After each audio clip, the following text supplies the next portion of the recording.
কিসের শেখ হাসিনা, কিসের খালেদা জিয়া, আমার কাছে বাংলাদেশের মধ্যে সব থেকে বড় নেত্রী আমার বউ।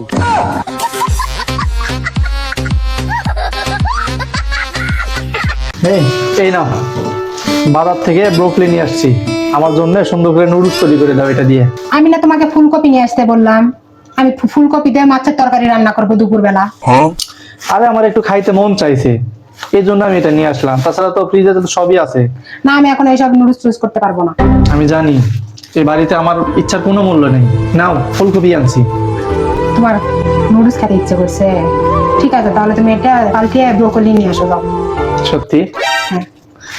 এই দেখো, আমি ব্রোকলি নিয়ে আসছি, এই যে না, ভালো করে রান্না করবে।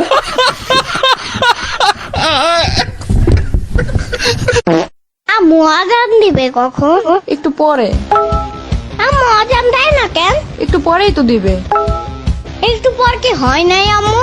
আরে আর একটু পরেই আজান দিয়ে দিবে। What the fuck কথা আম্মু? কি হয়েছে? এখনো মাগরিবের আজান দেয় না কেন? ইফতারি করবো না? এতক্ষণ না খায় থাকলে রোজা বেশি বড় হয়ে যাবে না? ওই তোরে কইছিলাম আমি রোজা রাখতে, উঠছস কান ভরে তুই? আজকে আবার উঠিস, দেখ মনে। কিছু জিগাইলেই এমন করে।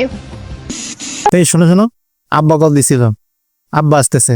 তো যেহেতু আব্বা আসতেছে, তাহলে কি নিয়ে আসা লাগবে বলো? কি আব্বা আসতেছে বাড়িতে?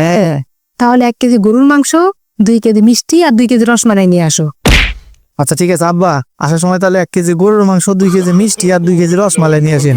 আর আসার সময় আমার বাসার নিচে একটা পার্সেল আছে, ওই পার্সেলটাও নিয়ে আসেন, তার আমার কষ্ট করে আবার নিচে নামা লাগবে না। ঠিক আছে? এই দেখো তোমাকে কেমন লাগতেছে?